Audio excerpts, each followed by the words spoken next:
On sait pas toujours ce qu'on veut dans la vie. Enfin, nous aussi, on sait ce qu'on veut, hein. On veut être là. Mais du coup, comme c'est pas forcément un choix facile à faire, je vais vous raconter une petite histoire, un conte traditionnel, qui s'intitule Le paysan pourri. Alors, que les choses soient claires, hein, c'est pas parce qu'il est paysan qu'il est pourri, hein, je voudrais pas qu'il y ait de malentendu. C'est juste que lui, c'est le paysan pourri. En fait, c'est bien simple, ses champs sont tout pourris. Au milieu de ces champs tout pourris, il y a une ferme toute pourrie avec une petite grange pourrie et une petite maisonnette d'habitation toute pourrie avec une pièce pourrie, des toilettes tout pourries et tous les objets sont pourris. Autant dire que la vie du paysan pourri, elle est toute pourrie. Ok, donc on a perdu du grand monde, ça.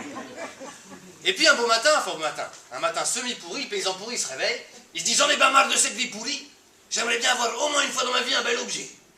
Alors il regarde tous les objets pourris de sa pièce pourrie, et puis dans un coin il voit sa grosse malle. Il va voir sa grosse malle, il prend le premier objet qui vient, une lampe toute pourrie, et il commence à frotter la lampe pourrie avec sa chemise.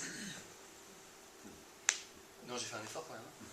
Et même dans un conte tout pourri, quand le personnage principal il frotte une lampe avec un bout de tissu, qu'est-ce qui se passe? Il y a un génie qui en sort. Ah, bonjour paysan pourri. Ah bah bonjour le génie. Mon cher paysan pourri, je vais exaucer pour toi 3 vœux. Mais pas des vœux pourris, hein. Les vœux que tu veux. Seulement il faut que tu saches une chose avant.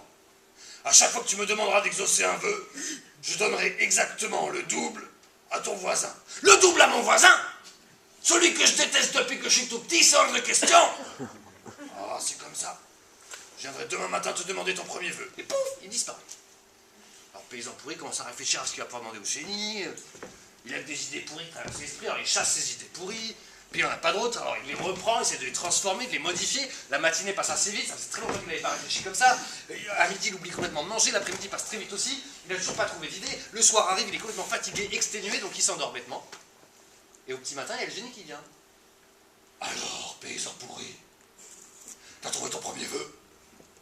Moi, je sais pas trop, hein, j'ai pas les soleil, mais j'ai que des idées pourries qui m'ont traversé l'esprit. Écoute, je sais pas, j'aimerais bien être riche, hein. Une grosse caisse d'or. Il a tout. Il y a une grosse caisse d'or qui apparaît dans le salon pourri du paysan pourri. Ouais, entrez! Là, il y a le voisin qui arrive. Dis donc, voisin, c'est pas ce qui m'arrive ce matin. J'étais en train de touiller mon café avec ma biscotte à peu près comme je pouvais. Et là, tout.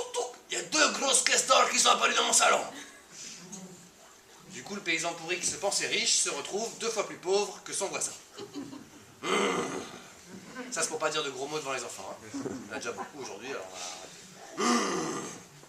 Alors, pour le deuxième vœu, le paysan pourri commence à réfléchir beaucoup, comme ça, il essaie de trouver cette fois-ci des bonnes idées. Dans sa tête, ça chauffe très vite, ça fume un peu, il perd un peu les cheveux sur le sommet de son crâne, vous voyez. Ça réfléchit comme ça fait 1 jour et demi qu'il n'avait pas mangé. Ça ressemble à rien dans sa tête, un peu comme ce que je suis en train de faire devant vous, vous voyez, un truc vraiment bizarre. L'après-midi passe aussi, le soir arrive, il est fatigué, exténué, donc il s'endort bêtement. Et au petit matin, il y a le génie qui vient. Alors, paysan pourri, t'as trouvé ton deuxième vœu? Moi, je sais pas trop, hein. J'ai pas réfléchi sur le soleil, mais j'ai des idées pourries qui m'ont traversé l'esprit. Je sais pas, je me sens un petit peu seul. J'aimerais bien avoir une petite femme, la plus belle femme du monde, ce serait bien ça. Là, il y a une porte de la toilette qui s'ouvre, et il y a la plus belle femme du monde qui rentre dans le salon pourri du paysan pourri. Ouais, entrez! Là, il y a le voisin qui arrive. Dis donc, voisin, c'est pas ce qui m'est arrivé ce matin. J'étais en train de touiller mon café avec ma biscotte à peu près comme je pouvais. La porte des toilettes qui s'ouvre, la plus belle femme du monde qui rentre chez moi. La porte de la salle de bain qui s'ouvre, la deuxième plus belle femme du monde qui rentre chez moi. J'ai les 2 plus belles femmes du monde pour moi tout seul. Bon, le paysan pourri était content d'avoir une belle femme, mais par jalousie. Alors pour le 3e et dernier vœu, il s'est dit, cette fois-ci, il faut que je réfléchisse bien, que je trouve la bonne idée. Toute la matinée, il réfléchit.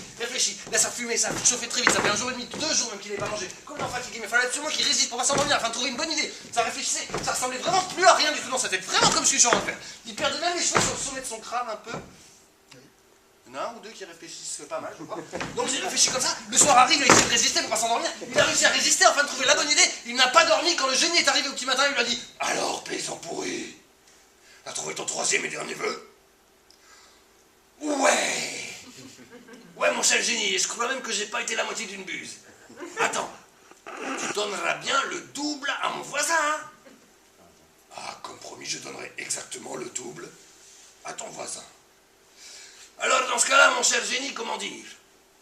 J'aimerais bien y mettre les formules de politesse que je connais pas, mais mon cher génie, ça me ferait vraiment un plaisir incommensurable, s'il te plaît, si tu pouvais me crever un œil.